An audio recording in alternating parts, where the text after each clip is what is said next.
दोस्तों, आज के दिन में जो तेज़ी है, वो क्या आने वाले टाइम पे कंटिन्यू रह पाएगी? इसको लेकर के बहुत से इवेंट्स हैं, जो हमें मार्केट में देखने को मिलेंगे। उसको लेकर के मैंने वीडियो बनाए हैं। इससे पहले के जो 2 वीडियो हैं, आप ज़रूर उसको देखिएगा। और जो आज के दिन की जो तेज़ी है, उसमें बहुत चीज़ें हैं, जो डिपेंड करती हैं। अगर मार्केट को लेकर के सब कुछ पॉज़िटिव होता है, तो ये तेज़ी और ज़्यादा हमें अच्छे तरीके से आती हुई दिख सकती है। लेकिन अगर मार्केट सेंटिमेंट्स बिगड़ते हैं, तो कहीं न कहीं इसमें हमें ब्रेक भी लगता हुआ दिख सकता है। सबसे इम्पोर्टेंट क्या है, फॉरेन इंस्टीट्यूशन की जिस तरह से सेलिंग देखने को मिल रही है और ये बिल्कुल भी रुक नहीं रही है। आज के दिन में देखोगे तो 2500 करोड़ की इन्होंने यहाँ पर माल बेचा है। वहीं डोमेस्टिक इंस्टीट्यूशन की बात करेंगे तो इन्होंने 1792 करोड़ का माल उठाया है। ये एक बहुत बड़ा कंसर्न है, जो लगातार हमें यहाँ पर सेलिंग के रूप में देखने को मिल रहा है। साथ ही साथ आज के दिन में जो बहुत बड़ा इवेंट है, फेड की जो मीटिंग है, उनका क्या कंक्लूजन निकलता है, इसको लेकर के मार्केट के एक्सपेक्टेशन हमें देखने को मिल ही रही है। ट्रंप की गवर्नमेंट आ चुकी है, उनको लगता है कि रेट कट होना चाहिए, लेकिन पॉवेल साहब के ऊपर बहुत कुछ डिपेंड करता है, क्योंकि इन्फ्लेशन का दायरा अभी भी 2% से हमें एबव ही देखने को मिल रहा है। तो मार्केट की जो एक्सपेक्टेशन है, वो ये लग रही है कि कहीं न कहीं ये पॉज़ ही हमें देखने को मिलेगा और जो रेट है वो 4.25 से 4.50 के बीच में ही हमें देखने को मिलेगा। हालाँकि मॉनेटरी पॉलिसी की क्या कुछ मीटिंग होती है, क्या कुछ स्टेटमेंट आती है, ये भी देखना इंटरेस्टिंग होता है। अगर परफॉर्मेंस फ्लैट होती है और कुछ गलत स्टेटमेंट आ जाती है, तो भी मार्केट में जो इम्पैक्ट है, वो बहुत ही नेगेटिव देखने को मिल जाता है। तो देर रात क्या कुछ निकलता है, मैं अपने व्हाट्सएप चैनल पे अपडेट कर दूंगा। व्हाट्सएप चैनल को अभी तक आपने ज्वाइन नहीं किया है, तो उसका लिंक मैंने डिस्क्रिप्शन बॉक्स में दिया है। ड्यूरिंग द मार्केट जो भी अपडेट आती है, किस कंपनी में तेजी है, किस में गिरावट है, उसके पीछे के रीज़न क्या है, कौन सी कंपनी को ऑर्डर मिल रहा है, bonus, split, dividend, quick basis पे आपको वहाँ पर अपडेट कर दिया जाता है। तो जरूर व्हाट्सएप चैनल का लिंक डिस्क्रिप्शन में है, आप जा करके वहाँ पर ज्वाइन कर सकते हैं। साथ ही साथ कुछ स्टॉक ऐसे हैं जिनको लेकर के आज काफ़ी ज़्यादा न्यूज़ देखने को मिली है और इसमें अगर आप देखोगे तो काफ़ी ज़्यादा तेज़ी भी देखने को मिली है। 8% का यहाँ पे रिकवरी देखने को मिल रही है आज़ाद इंजीनियरिंग में।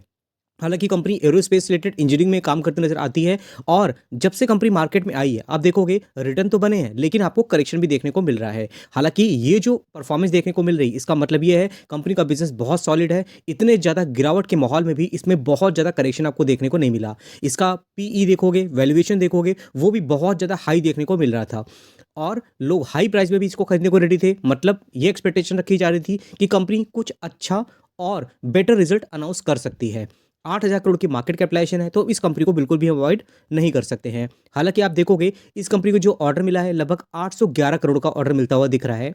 कहाँ से ऑर्डर मिल रहा है? सीमेंस एनर्जी की तरफ से ऑर्डर मिल रहा है और एरोस्पेस में कहीं न कहीं इंडिया बहुत अच्छा काम कर रहा है और इस सब कंपनियों की हमें रिक्वायरमेंट आने वाले टाइम पे भी देखने को मिलती ही रहेगी। तो आपने ऐसी कंपनियों में इन्वेस्टमेंट करके रखा है, तो मुझे आप कमेंट बॉक्स में बता सकते हो। ओवरऑल अगर कंपनी का हम वैल्यूएशन देखेंगे, तो आप देखोगे अभी भी इसका स्टॉक पी जो है वो 120 में देखने को मिल रहा है। इंडस्ट्री पी से कंपेयर करते हो तो इंडस्ट्री पी 35.6 देखने को मिल रहा है। तो इसका मतलब ये नहीं कंपनी खराब है, कंपनी का बिजनेस अच्छा है, लेकिन अगर कंपनी के रिजल्ट अच्छे आते हैं तो ईपीएस बढ़ेगा, अर्निंग पर शेयर। ईपीएस बढ़ता है तो कहीं ना कहीं स्टॉक पी हमें कूल डाउन होता हुआ दिख जाता है। प्रमोटर होल्डिंग अगर आप देखते हो यहाँ पर, तो अच्छी देखने को मिल रही है। वहीं फॉरेन इंस्टीट्यूशन अच्छा माल उठा रहे हैं यहाँ पर। डोमेस्टिक इंस्टीट्यूशन देखोगे, इनकी होल्डिंग भी लगातार बढ़ती हुई दिख रही है। इस क्वार्टर में भी पब्लिक होल्डिंग आपको यहाँ पे डिक्रीज होती हुई दिख रही है। तो ये कुछ चीज़ें हैं जो आपको अपने माइंड में रखनी चाहिए। कंपनी कोई खराब नहीं होती है। बिजनेस और मैनेजमेंट अगर अच्छा होता है तो कहीं ना कहीं अच्छे टाइमिंग को लेकर के हमें आगे बढ़ना होता है। साथ ही दोस्तों हम बात करते हैं टाटा मोटर की। टाटा के मोटर के आज के दिन में रिजल्ट आए हैं और देखोगे 3% की तेजी देखने को मिल रही है। मतलब कहीं ना कहीं मार्केट को इसके रिजल्ट अच्छे लगे हैं। हालांकि अगर आप देखते हो कि मार्केट की जो एक्सपेक्टेशन है उसको ये बीट नहीं कर पाया। जो ईपीएस को लेकर के एक्सपेक्टेशन रखी गई थी 17.38 की, कंपनी ने रिपोर्ट किया है 14.78। रेवेन्यू की बात करते हैं तो 1.17 लाख करोड़ का रेवेन्यू एक्सपेक्ट किया गया था, रिपोर्ट किया 1.14 लाख। ये कम नहीं होता, हालांकि रेवेन्यू अच्छा है, लेकिन ऐसी बड़ी कंपनी से एक्सपेक्टेशन बहुत रखी जाती है। और इनका जो बिज़नेस है इंडिया के साथ में बाहर देखने मिलता है। इनका जो मेन बिज़नेस आता है जेएलआर से आता है और main revenue, source of revenue आप देखोगे बाहर की कंट्रीज से आता है। डिमांड सप्लाई कुछ भी यहाँ पे मिसमैच होती है, तो कहीं ना कहीं यहाँ पर गिरावट देखने को मिल जाती है। Tata motor Q3 slide 23% to 45,451 crore. और जेएलआर की बात करते हैं, record revenue with highest EBIT margin आपको देखने को मिल रहा है। तो ये भी कहीं ना कहीं एक रीज़न हो सकता है कि इसमें अच्छी बाइंग देखने को मिली है। एएसके ऑटोमेटिव की बात करते हैं, इसको हम कई बार डिस्कस करते आ रहे हैं, नई कंपनी के बारे में डिस्कस करते हैं, तो ये सब कंपनियों का नाम हम जरूर लेते हैं। क्यों? क्योंकि अगर आप देखोगे इसमें पोटेंशियल काफ़ी है। 8,000 करोड़ की मार्केट कैपिटलाइजेशन इस कंपनी की और ऑटो एंजिलरी में कंपनी काम करती है। किस तरह से बिजनेस ग्रोथ हो रही है, तो आप आइडिया लगा सकते हो। कंपनी के जो रिजल्ट आए हुए हैं लगभग 762 करोड़ से 915 करोड़ हो गए। ईयर ऑन ईयर 20% की जंप देखने को मिल रही है। नेट प्रॉफिट देखोगे 49.9 करोड़ से 65.9 करोड़ हुआ है। क्वार्टरली भी जंप है, एनुअली भी जंप है। 32% का यहाँ पे नेट प्रॉफिट में ग्रोथ देखने को मिल रही है। तो ओवरऑल कंपनी अच्छी है, तो जरूर हमें इसके बारे में पढ़ना चाहिए। एसआरएफ लिमिटेड की बात करें, केमिकल सेक्टर में दिग्गज प्लेयर है। अगर हम देखें तो इनका जो काम है फ्लोरोकेमिकल में देखने को मिलता है। यूएस में बात करोगे तो वहाँ पे फ्लोरोकेमिकल के प्राइस कहीं ना कहीं बढ़ते हुए दिख रहे हैं। तो जो भी कंपनियां इसमें काम कर रही हैं, नवीन फ्लोरिंग की बात कर रहे हैं, गुजरात फ्लोरोकेमिकल की बात करते हैं, उसमें बहुत रौनक देखने को मिल रही थी।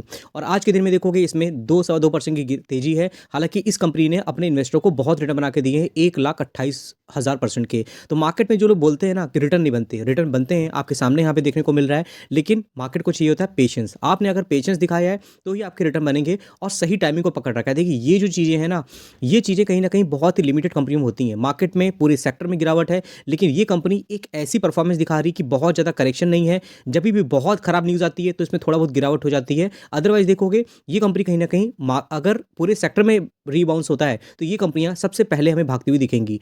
आप देख सकते हो किस तरह से इसकी परफॉर्मेंस आ रही है। 2000 का जो लेवल है उसके नीचे कंपनी नहीं गई है और लगातार यहाँ पे कोशिश कर रही है कि यहाँ पर हमें अच्छी परफॉर्मेंस दे सके। तो ये कंपनी है, आपने अगर लेकर रखा है तो बता सकते हो मुझे। कंसोलिडेटेड नेट प्रॉफिट देखोगे 6% की ग्रोथ देखने को मिल रही है। और अगर लॉन्ग टर्म प्रॉस्पेक्ट देखें तो जो क्वार्टरली रिजल्ट होते हैं वो मैटर नहीं करते हैं। ईयर ऑन ईयर कंपनी जो बैलेंस शीट है वो सभी कहीं ना कहीं मैटर करती है। फिर दोस्तों हम बात करते हैं नेक्स्ट कंपनी की। गार्डन रीच शिप बिल्डर की बात करें, आज के दिन में 2% की तेजी देखने को मिल रही है। 17,000 करोड़ की मार्केट कैपिटलाइजेशन है। शुरू से मैं कहता आ रहा हूं शिप बिल्डिंग सेक्टर जो इंडिया में है वो बहुत ग्रो करेगा आने वाले टाइम पे। 2030 की बात करें, 2032 तक की बात करें, गवर्नमेंट का फोकस है ना। और इंडिया में अगर आप देखोगे डिफेंस सेक्टर को स्ट्रॉन्ग करना है तो शिप बिल्डिंग सेक्टर में कहीं ना कहीं हमें फोकस करना ही पड़ेगा। और आप उसके साथ में देखोगे अगर तो अपोलो माइक्रो सिस्टम, इसमें भी आप देखोगे 6% की तेजी देखने को मिली है। वो कंपनी बड़ी है, उसमें तेजी थोड़ा आप देखोगे परसेंटेज देखोगे थोड़ा कम है, लेकिन इसमें ज़्यादा परसेंटेज क्यों? क्योंकि 3,000 करोड़ की मार्केट कैपिटलाइजेशन है। अब इन दोनों के बीच में एक एमओयू साइन हुआ है। आप देखोगे Garden ship builder and engineers sign MOU with Apollo micro system. तो दोनों मिलकर एमओयू साइन किया हुआ है। और पर्पस क्या है? तो आप देखोगे ज्वाइंट रिसर्च एंड डेवलपमेंट ये लोग काम करेंगे। को प्रोडक्शन बात करें, export of under water weapon vehicle, under water mines की बात करें, under water communication system, air defence system, supply for advance weapon, electronic system. तो दोनों एक दूसरे को यहाँ पर हेल्प करते नजर आएंगे। तो मेमोरेंडम ऑफ अंडरस्टैंडिंग इनके बीच साइन होती हुई दिखी है। और ये जो पीरियड होगा ये 5 ईयर का हमें देखने को मिलेगा इनके बीच का। तो ये सब चीज़ें होती हैं कहीं ना कहीं छोटी कंपनियों में ज़्यादा तेजी देखने को मिलती है एज़ कम्पेयर टू बड़ी कंपनी। तो आप देख सकते हो यहाँ पर अगर आपने अपोलो माइक्रो सिस्टम में इन्वेस्टमेंट करके रखा है तो कहीं ना कहीं आपको पता होना चाहिए इस स्टॉक में बहुत बड़ी बड़ी गिरावट हो सकती है। क्यों? क्योंकि कंपनी बहुत छोटी है। साथ ही साथ अगर प्रमोटर होल्डिंग देखोगे शायद वो भी आपको बहुत ज़्यादा देखने को नहीं मिलेगी। अगर मैं ओपन करता हूँ यहाँ पे तो देखिए प्रमोटर होल्डिंग 55.12% की है। वहीं आप इंस्टीट्यूशन इन्वेस्टर भी देखने को नहीं मिलेंगे यहाँ पर। पब्लिक होल्डिंग देखोगे आप तो 43% देखने मिलेगी, जो कि यहाँ पे बढ़ती हुई दिख रही है। तो ओवरऑल बैलेंस शीट है, कंपनी का सेल्स है, सब देख करके ही आपको आगे बढ़ना होता है। फिर दोस्तों बात करते हैं VR इंफ्रास्पेस लिमिटेड की। इंफ्रास्पेस लिमिटेड देखोगे आज के दिन में अपर सर्किट लगता हुआ दिख रहा है। और कहीं ना कहीं ये सब कंपनियां होती हैं बहुत नैनो कैप कंपनियां होती हैं। क्यों? क्योंकि इनकी मार्केट कैपिटलाइजेशन कम है। लेकिन क्या होता है, आपको लॉट में इन्वेस्टमेंट करना होता है इन सब कंपनियों में। लॉट में इन्वेस्टमेंट होगा तो लाख रुपए तो आपके पास होने चाहिए इसमें पैसा लगाने के लिए। अगर बना देंगी तो बहुत पैसा बना देंगी, नहीं बनाएंगी तो आपके पैसे यहाँ पर डूब भी सकते हैं। तो दोनों ही प्रोबेबिलिटी आपको इन सब कंपनियों में देखने को मिल जाती है। तो इस कंपनी ने क्या एमओयू साइन किया हुआ है किसके साथ में? केवादिया कंस्ट्रक्शन प्राइवेट लिमिटेड के साथ में। और इसी वजह से न्यूज़ बेसिस पे इस स्टॉक में आज के दिन में काफ़ी ज़्यादा हमें तेज़ी देखने को मिली है। तो अगर मैं इसको अटैचमेंट को ओपन कर लेता हूँ तो आप देखोगे केवादिया कंस्ट्रक्शन प्राइवेट लिमिटेड, ये जो एमओयू साइन हुआ है इसका प्राइस देखोगे यहाँ पर तो लगभग 114 करोड़ का इन्होंने एमओयू साइन किया है। तो इतनी छोटी कंपनी है तो कहीं ना कहीं इतने छोटे अगर उनको कॉन्ट्रैक्ट मिलता है और उनके लिए तो बहुत बड़ी बात हो सकती है। बाकी आप देखो कि कंपनी क्या करती है, वडोदरा बेस्ड कंपनी है, residential commercial project company handle करती है। प्रमोटर होल्डिंग अगर शॉर्ट देखिए 72.97% है, पब्लिक होल्डिंग 27% है। और अगर आप देखोगे इस कंपनी में रिजर्व भी 26 करोड़ के हैं, बोरिंग जीरो एकदम। सेल्स ग्रोथ की बात करोगे तो 13 करोड़ 18 करोड़, आप देखोगे 24 करोड़ लगातार ग्रोथ देखने को मिल रही है। नेट प्रॉफिट देखोगे तो 72 लाख का था जो बढ़ के लगभग 2.5 करोड़ से 3.5 करोड़ तक देखने को मिल रहा है। तो ओवरऑल कंपनी अच्छी है, लेकिन ग्रोथ का पोटेंशियल कितना है ये आपकी कन्विक्शन पर डिपेंड करता है। स्टॉक भी 117 है, इंडस्ट्री पे देखोगे 31.9 देखने को मिल रहा है। तो वैल्यूएशन के हिसाब से थोड़ा स्टॉक महंगा देखने को मिलता है। उसके बाद दोस्तों अगर हम बात करते हैं ओला इलेक्ट्रिक मोबिलिटी लिमिटेड की, तो कहीं ना कहीं बहुत ज़्यादा न्यूज़ में ये कंपनी है, निगेटिव न्यूज़ भी आती है, तो स्टॉक में कहीं ना कहीं करेक्शन देखने को मिलता है। आज के दिन में ये कंपनी हरे निशान में देखने को मिल रही है। 5 साल का चार्ट देखो, जब से कंपनी आई बोल सकते हैं, देखो कि 50% तक की गिरावट देखने को मिल रही है। 27,000 करोड़ की मार्केट कैपिटलाइजेशन है। हालांकि कंपनी क्या काम कर रही है, इलेक्ट्रिक व्हीकल में काम कर रही है। अब कोई भी प्लेयर अगर नए बिजनेस में एंट्री लेता है, कोई स्टार्टअप होता है, तो कहीं ना कहीं फेलियर्स के चांसेस बहुत ज़्यादा होते हैं। उसके बाद भी कोई अपने आप को अगर खड़ा कर लेता है तो कहीं ना कहीं वो सक्सेस होता है। और अगर आप देखो कि यूएस में बहुत कंपनियां हैं जो स्टार्टअप के रूप में आती हैं और बहुत ज़्यादा बड़ी बन जाती हैं, लेकिन क्या होता है इंडिया में अगर कोई कंपनी स्टार्टअप के रूप में आई है, ग्रो कर रही है, कोई ना कोई फेलियर्स आपको देखने को मिलेंगे मिलेंगे, लेकिन उसके बाद भी कंपनी अगर कंसिस्टेंट तरीके से काम कर रही है तो ग्रोथ का पोटेंशियल होता है। लेकिन कन्विक्शन होनी चाहिए, रिस्क उतना लेना चाहिए जितना हम बेयर कर सकें। अगर ये कंपनी चल गई तो बहुत पैसा बना के देगी, नहीं चली तो कहीं ना कहीं पूरे पैसे को डुबो ही देगी। ये मेरे अपने व्यूज़ हैं। 27% तक का करेक्शन देखने को मिल रहा है। और इस कंपनी ने क्या किया है कि नया जो स्कूटर है वो लॉन्च करने वाले हैं। Next level scooter, next generation बोल सकते हैं।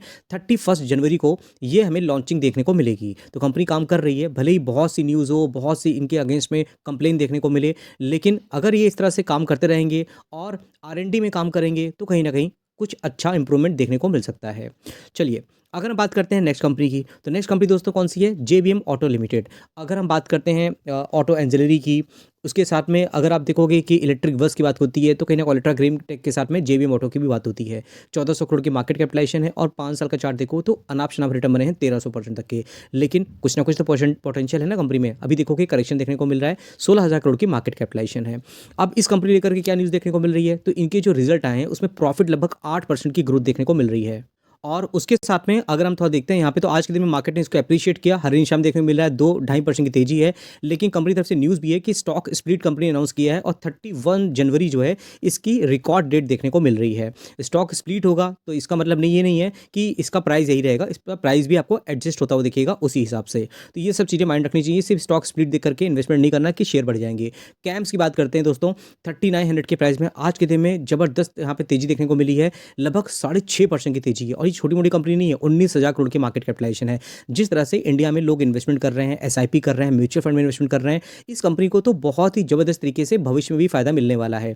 हालांकि जिनके पास पेशेंस होता है वही मार्केट में पैसे बना सकते हैं। आप देखोगे 39% तक की गिरावट देखने को मिली है एक टाइम पे 21 से 23 तक में। लेकिन जो ये टॉप जिन्होंने लिया हुआ है ना, जिन्होंने यहाँ तक इसको हैंडल कर लिया, आप देखोगे 21 से लेकर 24 3 साल तक वो रिटर्न नहीं बने, उसके बाद जो रिटर्न बने हैं वो बहुत ही शानदार बने जिन लोगों ने बाय ऑन डिप किया। तो यही चीज़ें होती हैं। अच्छी कंपनियां अगर आप फाइंड आउट करते हो तो आपकी कन्विक्शन और आपका कहीं ना कहीं कॉन्फिडेंस भी होना चाहिए उस कंपनी को लेकर के।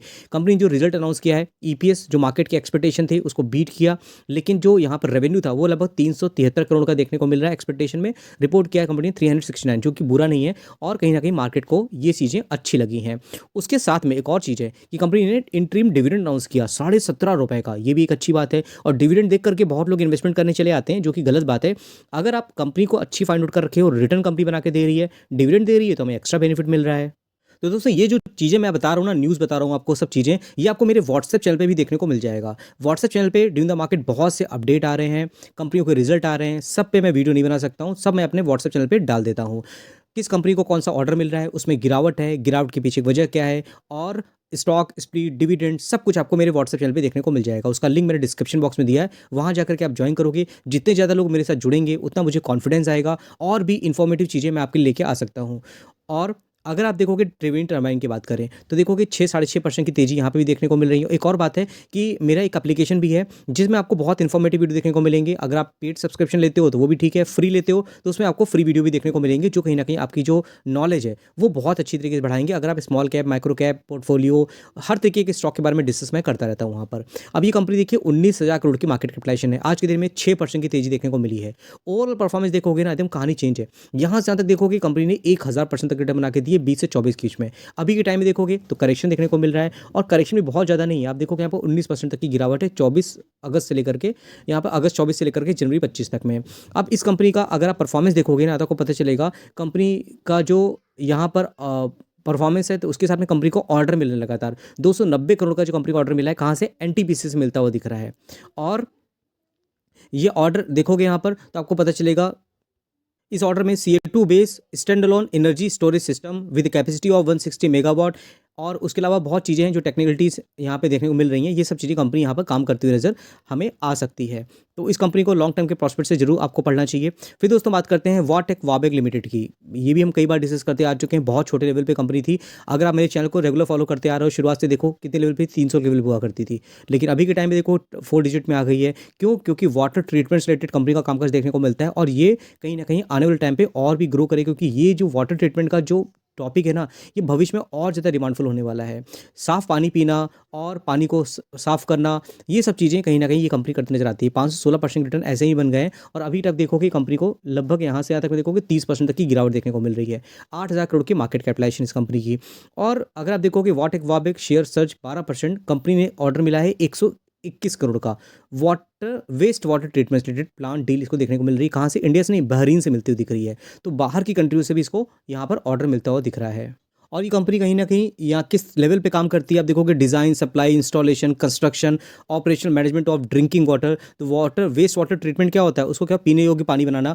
वेस्ट वाटर ट्रीटमेंट देखोगे, इंडस्ट्रियल वाटर ट्रीटमेंट देखोगे, डीसेटलाइजेशन प्लांट की बात करते हैं। तो कहीं ना कहीं कंपनी की जो प्रेजेंस हमें बाहर की कंट्री में देखने को मिल रही है। मिडिल ईस्ट में कंपनी अपने बिजनेस को बढ़ा रही है और यहाँ पे एक्सपेंशन की ओर लेके जा रही है। छोटी कंपनी है, बहुत बड़ी नहीं है, और आने वाले टाइम पे किस लेवल तक जाती है देखना इंटरेस्टिंग हो सकता है। बाकी डिटेल में वीडियो अगर आपको चाहिए तो आपको मेरे एप्लीकेशन में मिल जाएगा, और एप्लीकेशन का लिंक आपको मेरे व्हाट्सएप चैनल पे मिल जाएगा। अगर आप ज्वाइन करना चाहो तो ज्वाइन कर सकते हो। बाकी व्हाट्सएप चैनल को ज्वाइन करना मत भूलिएगा, वो आपके लिए काफ़ी ज़्यादा इन्फॉर्मेटिव हो सकता है। तो ठीक दोस्तों, फिर मिलते हैं नेक्स्ट वीडियो में, तब तक के लिए थैंक यू।